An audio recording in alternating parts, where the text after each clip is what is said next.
بسم الله الرحمن الرحیم. را به شو ورډ پروګرام ته تاسو هم منیو ته نن راشئ. په هم کې کاپي کټ او دا برخې په دې باندې تاسو پوهیږئ. کټ په دې معنی چې تاسو غواړئ یو پاراګراف له یو ځای څخه له یو جمله له یو ځای څخه بل ځای ته وسئ. کنټرول انټر ووهئ، تاسو به بله صفحه جوړه شي. غواړئ چې دلته پیسټ شي، پیسټ ووهئ، دلته به پیسټ شي. اوس زه لاندې راسم، تاسو وینئ چې دا خط دلته پیسټ شوی ده. بل فارمټ پوینټر ده، تاسو راشئ دلته یو خط ته یو ډیزاین ورکړئ، مثلا ساده یو رنګ ورکړئ، اندازه زیاته کړئ. زه غواړم چې دا په نور خط هم عملي شي، ډېر په اسانۍ سره هماغه انتخاب کړئ، دلته به دا هم عملي شي.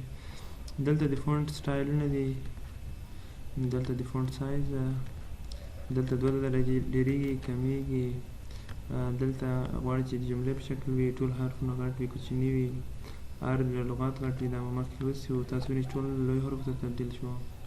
غواړئ چې ما ډیزاین ختم شي، کنټرول زیډ بېرته ووهئ. بولډ غواړئ، ایټالیک یې غواړئ، دلته لاندې یو لاین غواړئ، سر باندې خط غواړئ، بېرته لرې کول غواړئ. د قاعدې او توان د دې باندې پوهېږئ. دلته نورې برخې هم دي، تاسو دلته شاډو هر څه ورکولی شئ. دلته راشئ بیکګراونډ کولی شئ، تاسو راشئ دلته نور رنګونه هم ورکولی شئ، ګریډینټ کولی شئ، هر رنګ ورکولی شئ. بل موږ تاسو زه به نوې صفحه واخلم. دلته تاسو راشئ څه شی سلیکټ کړئ، دلته تاسو ته بولټ ورکول کېږي. که غواړئ چې نمبر ورکړئ، نمبر ورکولی شئ. دا مو لوستي وو او په دې باندې تاسو ټول پوهېږئ. زه به اوس راشم، تاسو ته به یو اتوماتیک بولټ څنګه جوړېږي. تاسو ولیکئ چې شفټ ونیسئ، دا علامه ووهئ، بیا سپیس ووهئ، تاسو لپاره اتوماتیک بولټ جوړېږي. تاسو پوهېږئ چې دا خط ولې بې ترتیبه راځي، ځکه چې دا علامه باید دغه طرف ته راشي. نور برخې چې وي دلته راشئ، دا انتخاب کړئ. دلته دا الاینمنټ ده مساوي، زه به دا ختم کړم، مساوي رنټ اوس به خلاص کړم، بند مې کړم.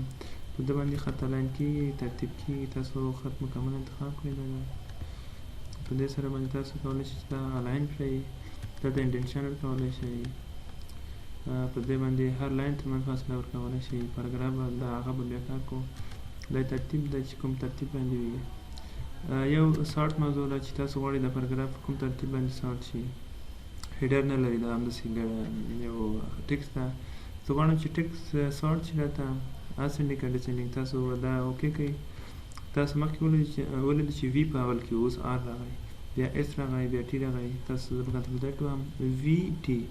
بیا کله چې دا سارټ کړئ، تاسو به د الفبیت ترتیب باندې دا خپله ترتیبېږي، آر اس بیا همداسې تر اخره پورې هر پاراګراف. دا اصلا د ټیبل په خاطر ده، خو ټیبل کې بیا جلا کار کوو. دا مو ولوستو. تاسو راشئ له دې ځای څخه هم بیکګراونډ کولی شئ. دلته بارډرز دي، تاسو غواړئ لاندې بارډر ورکړئ. زه به فقط یوه جمله انتخاب کړم، this is computer. تاسو وینئ چې دلته بیا داسې ټیپ اوسئ، هر ځای ورکولی شئ.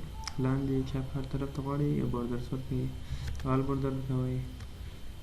انسایډ یې بل لاین ورکوئ، هاریزنټل لاین ورکوئ. هاریزنټل لاین بعض ځایو کې ډېر مهمه ده، تاسو دغه لاین ته هاریزنټل لاین وایي. تاسو بعض کتابونه څه چې چاپوئ بیا دا ورکړئ، بیا دا په دې کې تغیرات هم راوستلی شئ.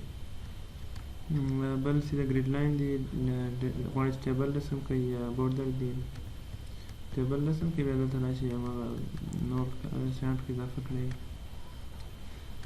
بل بورډرز دي، بورډرز خاصه یوه جلا موضوع ده. تاسو به دلته بورډرز باره کې ډېر شیان زده کړئ. بل به راشو هوم ته. په دلته پاراګراف کې بعض خبرې دا به په بله ویډیو کې تشریح کوم. اوس به راشئ دا هیډینګ ته، مساوي رنټ. دا هیډینګ کې دا عنوانونه ډېر مهمه دي. زه راځم دا ویډیو دا انتخابوم، هیډینګ 1. مثلا دلته راځم تینس، دا هم هیډینګ 1 انتخابوم. سیف. تاسو راشئ دا هیډینګ انتخاب کړئ. بیا دا په ریفرنس کې ډېر مهمه دي. تاسو غواړئ چې ټیبل جوړ کړئ، تاسو راشئ زه یو صفحې ته راځم، دلته ټیبل انتخابوم. تاسو وینئ چې تاسو لپاره ما لپاره ټیبل جوړ شو، ویډیو او تیم دی. کله چې کنټرول ونیسم، کلیک وکړم ورباندې، زما لپاره بیا دا راځي. دا ډېر مهمه دي. تاسو به فقط همدومره زده کړئ چې اوس څرنګه هیډینګ ورکول کېږي. ټکس انتخاب کړئ، هیډینګ انتخاب کړئ. په هیډینګ کې بیا جلا تغیرات هم راځي، تاسو موډیفای کړئ، راشي ټکس یې بدل کړئ، معلومات یې بدل کړئ، هر څه یې بدل کړئ.